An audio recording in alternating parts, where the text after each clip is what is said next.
Family members अपने घर के गार्डन में बैठे हुए थे। साहिल हमेशा की तरह अपने फोन में कुछ फनी वीडियोस देख रहा था और उसके दादाजी न्यूज़पेपर में करंट अफेयर्स पढ़ रहे थे, जहां उनकी नजर उनकी सबसे फेवरेट टॉपिक पर पड़ती है, जो है शेयर बाजार। उसमें लिखे हुए बाजार के उतार चढ़ाव के बारे में पढ़कर वो खुद से ही स्माइल करने लगे। तो उसी वक्त साहिल का स्कूल फ्रेंड रॉकी वहां पहुंचता है और उन्हें ऐसे हंसते हुए देख के उनसे पूछता है कि वो ऐसा मन लगाकर क्या पढ़ रहे।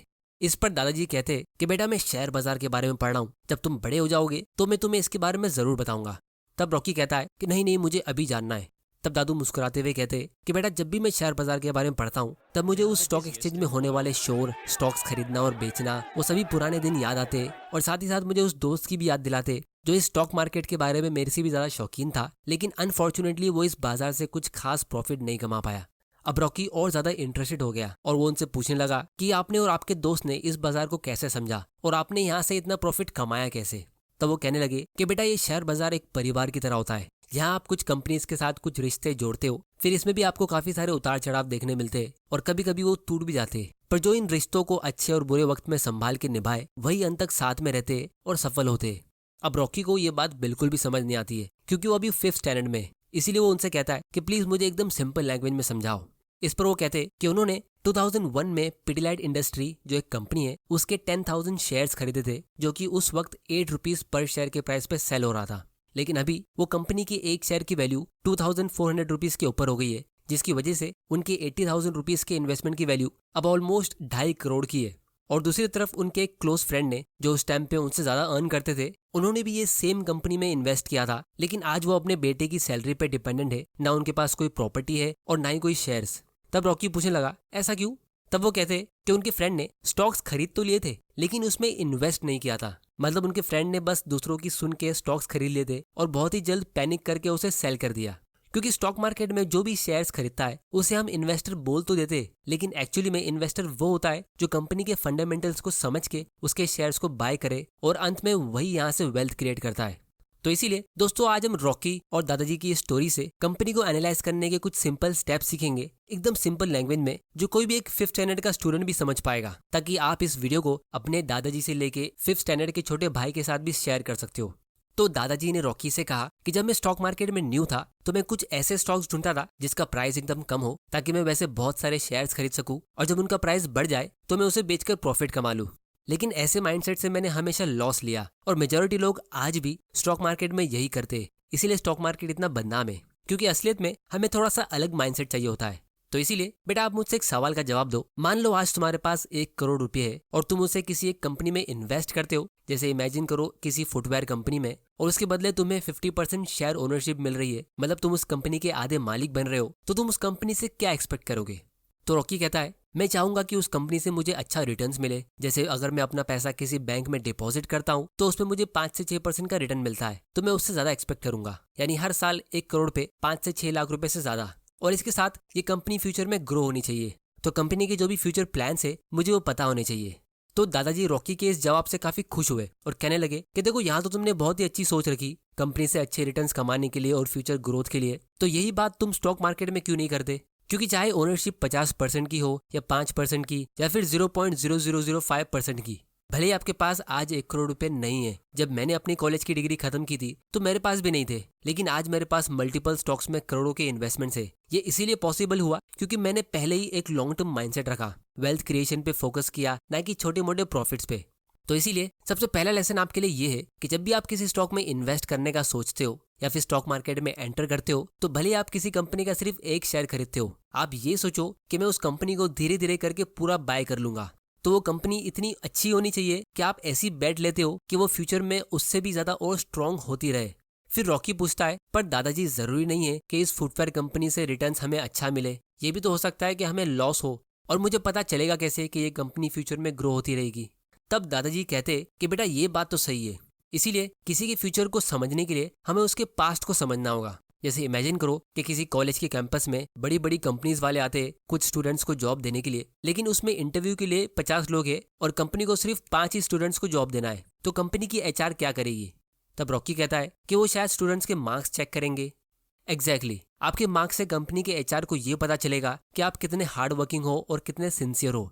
फ्यूचर में आप कैसा काम करोगे ये तो फ्यूचर में ही पता चलेगा, लेकिन फिर भी पास्ट परफॉर्मेंस से हमें फ्यूचर का एक काफी अच्छा खासा आइडिया मिल जाता है। तब तब रॉकी कहता है कि इसका मतलब ये हुआ कि जिन स्टॉक्स का प्राइस पास्ट में काफी ऊपर गया है तो हमें उनमें ही इन्वेस्ट करना चाहिए, राइट। तब दादाजी जोर से हंसने लगे और कहते कि बेटा, स्टॉक का प्राइस और कंपनी का एक्चुअल परफॉर्मेंस ये दोनों अलग चीजें होती है। कभी कभी ऐसा भी होता है, इनफैक्ट कभी कभी नहीं बहुत बार, कि कंपनी कुछ खास परफॉर्मेंस दे नहीं रही है लेकिन फिर भी उनका स्टॉक प्राइस ऊपर जाता रहता है। और अगर आप वैसे स्टॉक में इन्वेस्ट कर लेते हो तो आप बहुत बड़ी मुसीबत में फंस सकते हो, क्योंकि बहुत ही जल्द वैसी कंपनी का स्टॉक प्राइस करेक्ट होता है और इसीलिए लोग ज्यादातर बड़े बड़े लॉस लेते हैं क्योंकि वो स्टॉक के प्राइस को देखकर ही इन्वेस्ट करते हैं। तो इसीलिए दोस्तों, आप लोगों के लिए लेसन नंबर 2 ये है कि स्टॉक का प्राइस कंपनी के परफॉर्मेंस का एक प्रॉपर इंडिकेटर नहीं होता है और पास्ट परफॉर्मेंस भी फ्यूचर की गारंटी नहीं देता है। तो सिर्फ स्टॉक के प्राइस को देख के किसी कंपनी में इन्वेस्ट कर लेना इन्वेस्टिंग नहीं होता है। तो इसीलिए कंपनी के पास्ट को समझने के लिए हमें उसके बेसिक फंडामेंटल्स को एनालाइज करना होगा, जिसके लिए आजकल हम स्टॉक स्क्रीनर्स यूज कर सकते हैं। हमारे जमाने में हमें फाइनेंस न्यूज़पेपर्स और जर्नल्स के हर एक पेपर को रीड करना होता था, तब जाके हमें कोई अच्छी कंपनी मिलती थी। लेकिन आजकल टेक्नोलॉजी की वजह से आप लोगों का काम काफी आसान हो गया है, लेकिन फिर भी लोग स्टॉक मार्केट से लॉस लेते रहते हैं, क्योंकि जैसे जैसे टेक्नोलॉजी इंप्रूव होती है तो नॉलेज और इन्फॉर्मेशन के साथ डिस्ट्रैक्शंस भी उतने बढ़ते रहते हैं। तो आपको राइट इन्फॉर्मेशन पे फोकस करना है, जिसके लिए आज मैं आपकी मदद करता हूँ। तो अभी हम ये वेबसाइट tickertape.in पे जाते हैं, हम इसके ड्रॉप डाउन पे क्लिक करेंगे, फिर स्टॉक स्क्रीनर पे। तो अब ये हमें इंडिया की सारी पब्लिक कंपनीज का नाम शो करेगा और जो कंपनी सबसे ऊपर है वो इंडिया की सबसे बड़ी कंपनी है, जैसे रिलायंस टॉप पे, क्योंकि इनका मार्केट कैप यानी टोटल वैल्यू 18 लाख करोड़ की है। तो यहाँ पे मैं एग्जांपल के लिए एक रैंडम कंपनी लेता हूँ, जैसे वही पिडिलाइट इंडस्ट्रीज। अब दोस्तों, ये वीडियो कोई स्टॉक रिकमेंडेशन नहीं है, ये सिर्फ एजुकेशनल पर्पस के लिए। तो किसी भी स्टॉक में इन्वेस्ट करने के लिए आपको 4 चीजों पे फोकस करना होता है। एक है बिजनेस, मैनेजमेंट, वैल्यूएशन और नंबर्स। तो सबसे पहला है बिजनेस। अब हो सकता है कि ये कंपनी का नाम शायद आप में से बहुत लोगों ने नहीं सुना हो, पर जो चीजें कंपनी सेल करती है उसका नाम सबने सुना होगा, बच्चों ने भी, जैसे फेविकॉल, फेविक्विक, फेविस्टिक या फिर रंगीला कलर्स। तो जब मैंने इस कंपनी में इन्वेस्ट किया तो सबसे पहले मैंने इसके बिजनेस को समझने की कोशिश की। मैंने देखा कि किस तरह एक कंपनी ऐसे प्रोडक्ट सेल करती है जो पहले सिर्फ हार्डवेयर पे मिलते थे लेकिन अब हर एक घर में पाए जाते हैं। तो सबसे पहले मैंने इनके प्रोडक्ट की क्वालिटी चेक की। जैसे पिडिलाइट का सबसे फेमस प्रोडक्ट है फेविकॉल। तो आज से काफी सालों पहले जब कारपेंटर्स को ग्लू की जरूरत होती थी फर्नीचर में लगाने के लिए, तो उन्हें काफी स्ट्रगल करना पड़ता था। वो ग्लू एनिमल के फैट को जलाने से बनता था, जो कि बहुत ज्यादा टाइम कंज्यूमिंग था और अनहेल्दी भी, और साथ ही साथ बहुत ही गिनी चुनी शॉप्स में वो अवेलेबल होता था। तो पिडिलाइट के फाउंडर बलवंत पारेख जी ने इसको एक अपॉर्चुनिटी समझा और उन्होंने एक बढ़िया प्रोडक्ट लॉन्च किया जिसका नाम था फेविकॉल। और फिर कारपेंटर्स के कंटिन्यूस फीडबैक की मदद से उन्होंने उस प्रोडक्ट की क्वालिटी को काफी ज्यादा स्ट्रॉन्ग बना दी और उसके बाद उन्होंने बढ़िया मार्केटिंग कैंपेन की मदद से एक सही मैसेज लोगों तक पहुंचाया और फिर ये कंपनी पिछले 60 साल से इस कैटेगरी की मार्केट लीडर है। फिर इसके बाद हमें ये देखना होगा कि बिजनेस किस तरह ग्रो हो रहा है। तो ये कंपनी बहुत सारे न्यू प्रोडक्ट्स लॉन्च करती रहती है, जैसे डॉक्टर फिक्सिट जो दीवारों के लिए होती है, या फिर फेविक्विक जो एक सुपरफास्ट गम है, या फिर अलग अलग तरह के फेविकॉल्स, और इनके ऐसे बहुत सारे दूसरे ब्रांड्स हैं जो सब अपनी कैटेगरी में नंबर 1 पे है। तो इसीलिए इन्वेस्टिंग करने का लेसन नंबर 3 ये है कि किसी भी स्टॉक में इन्वेस्ट करने से पहले आपको उसके बिजनेस यानी उसके प्रोडक्ट्स, सर्विस, उनके कॉम्पिटिटर्स और उनकी पोजीशन के बारे में पता होना चाहिए कि वो कंपनी अभी कहाँ स्टैंड करती है और फ्यूचर में कहाँ हो सकती है। और अगर आपको ये भी नहीं पता कि वो कंपनी बिजनेस करती क्या है तो वो क्लियरली गैम्बलिंग होता है। फिर इसके बाद नेक्स्ट पॉइंट है मैनेजमेंट, जिसका मतलब ये है कि कंपनी को हम जैसे लोग ही रन करते हैं, जो कंपनी के एम्प्लॉयज, डायरेक्टर्स और मैनेजर्स होते हैं। अब कुछ लोग स्मार्ट होते हैं, कुछ लोग इतने स्मार्ट नहीं होते, कुछ लोग हॉनेस्ट होते और कुछ लोग डिसऑनेस्ट। तो हमें यही पता लगाना है कि कंपनी के मैनेजमेंट के लोग कैसे हैं। तो क्या आपने कभी फेविकॉल के एड्स देखे? इनके एड्स काफी एंटरटेनिंग और टू द पॉइंट होते हैं, जिससे आपको क्लियरली पता चलेगा कि इनका मैनेजमेंट कितना क्रिएटिव और फोकस्ड है। और जिस तरह किसी भी इंसान के लिए पर्सनल लेवल पे सेविंग्स इंपॉर्टेंट होती है, जो लोग सेविंग्स और इन्वेस्टिंग करते तो उन्हें हम फाइनेंशियली स्मार्ट कहते, उसी तरह बिजनेस के लिए भी सेव करना और राइट इन्वेस्टमेंट करना जरूरी होता है। तो अगर कोई कंपनी अपने एक्सपेंस को कंट्रोल नहीं कर सकती और अपने प्रॉफिट्स कंटिन्यूसली ग्रो नहीं कर सकती तो वो भी लॉन्ग टर्म में ग्रो नहीं हो सकती। तो इसीलिए किसी भी स्टॉक में आपको हमेशा ये देखना होता है कि कंपनी कितना कमा रही है और कितना सेव कर रही है और अपने प्रॉफिट्स को कैसे ग्रो कर रही है। जैसे जिस तरह हम किसी स्टूडेंट का रिजल्ट चेक करते तो हम ये देखते कि वो कितने मार्क्स लाया है, वो पास हुआ है या फेल हुआ है, उसी तरह ये फाइनेंशियल स्टेटमेंट में कंपनी का रिजल्ट होता है। और ये इनकम स्टेटमेंट में हमें ये दिखता है कि वो कंपनी कितना प्रॉफिट कमा रही है या फिर लॉस, और अगर प्रॉफिट कमा रही है तो कितना। तो अगर कोई स्टूडेंट 5th स्टैंडर्ड में 50% मार्क्स स्कोर करता है और फिर उसके अगले साल 6th स्टैंडर्ड में 60% मार्क्स स्कोर करता है, फिर 7th में 70%, तो इससे हमें एक चीज क्लियरली पता चलती है कि वो स्टूडेंट काफी सही डायरेक्शन में जा रहा है। तो इसी तरह बिजनेस में भी आप कंपनी के ईयरली रिजल्ट चेक कर सकते हो और देख सकते हो कि कंपनी ईयर ऑन ईयर कैसे ग्रो कर रही है। और आप कंपनी को काफी सारे अलग अलग पैरामीटर्स पे भी चेक कर सकते हो। इसी को हम एक्चुअल एनालिसिस कहते हैं। तो यहाँ पे हम 2012 से लेकर 2021 तक का इनका रिजल्ट एनालाइज कर सकते हैं। अब हम इन सारे फाइनेंशियल स्टेटमेंट के कंपोनेंट्स को किसी और दिन डिटेल में समझेंगे, लेकिन एक सिंपल टेक्निक जहां से आप मैनेजमेंट की इफिशिएंसी चेक कर सकते हो तो वो है कॉस्ट कटिंग।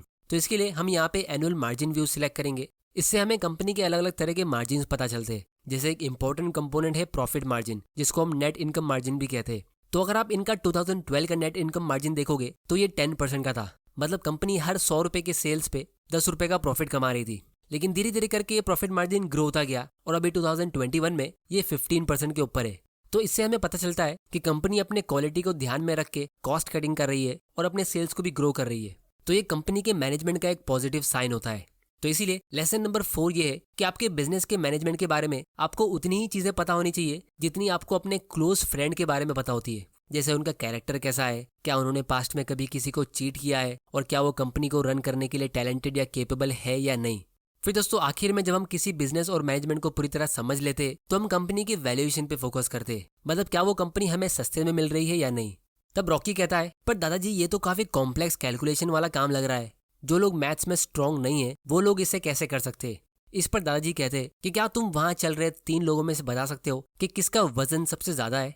रॉकी कहता है, हाँ वही जो सबसे पहला आदमी जा रहा है उसी का होगा, क्योंकि वो दिखने में थोड़ा मोटा लग रहा है। फिर इस पे दादाजी कहते कि ये जरूरी नहीं है कि जो मोटा दिख रहा है उसी का वजन ज्यादा हो। क्या पता वो तीसरा लड़का जिसकी हाइट ज्यादा है उसका वजन ज्यादा हो। इसीलिए हम BMI यानी बॉडी मास इंडेक्स चेक करते, जहां हम लोगों का हाइट और वेट प्रॉपर तरीके से मेजर करते, फिर उसको एक फॉर्मूले में अप्लाई करके एक नंबर निकालते, जिससे हमें क्लियरली पता चलता है कि कौन इंसान उसकी हाइट के हिसाब से ओवरवेट है या अंडरवेट।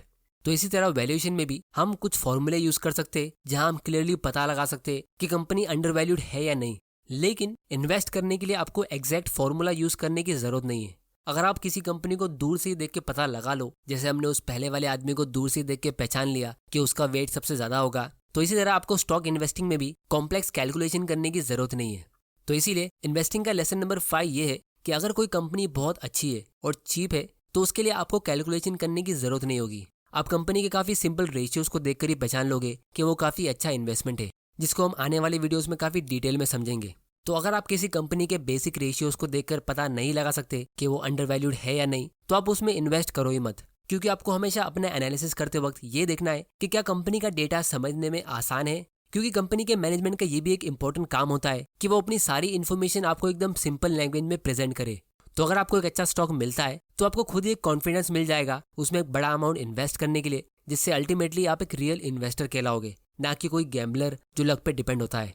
तो फाइनली दादाजी रॉकी से कहते हैं कि बेटा ये था एक बेसिक लेवल का इंट्रोडक्शन कि आपको स्टॉक मार्केट को कैसे देखना चाहिए और अपने इन्वेस्टमेंट को कैसे शुरू करना चाहिए। क्योंकि जैसा वॉरेन बफे ने कहा है, the stock market is a device to transfer money from impatient to patient. तो यहाँ पे आपको पेशेंटली अपनी नॉलेज को कंटिन्यूसली इंप्रूव करना है, अच्छे स्टॉक्स को ट्रैक करना है, और जब वो सही वैल्यूएशन पे मिले तो आपको उसमें लॉन्ग टर्म के लिए इन्वेस्ट करना है, तभी आप वेल्थ क्रिएट कर पाओगे। ये गेम काफी सिंपल है लेकिन ईजी नहीं है, और जब आप इस गेम में थोड़े पुराने हो जाओगे तो आपको पता चलेगा कि ये पावर ऑफ कंपाउंडिंग एक रियल चीज होती है, जिसके बारे में हम अगली मीटिंग में काफी डिटेल में डिस्कस करेंगे, और ये भी समझेंगे कि आप किसी कंपनी का डिटेल एनालिसिस कैसे कर सकते हो कुछ रियल स्टॉक के साथ। तो दोस्तों आज की वीडियो में इतना ही। उम्मीद करता हूँ कि आपको इस वीडियो से कुछ ना कुछ सीखने जरूर मिला होगा। तो चैनल को सब्सक्राइब जरूर कर लेना, और आप लोग मुझे नीचे कमेंट करके बताओ कि आपको ये वीडियो कैसा लगा और मैं फ्यूचर में कौन सी टॉपिक्स पे वीडियो बनाऊं। टिकट टिप से स्टॉक को एनालाइज करने का लिंक नीचे डिस्क्रिप्शन में। और अगर आपको स्टॉक्स में इन्वेस्ट करने के लिए एक इन्वेस्टमेंट अकाउंट ओपन करना है तो घर बैठे बैठे फ्री में अपना अकाउंट ओपन करने की लिंक आपको नीचे डिस्क्रिप्शन में मिल जाएगी। आप वहां जाके उसे चेक कर सकते हो।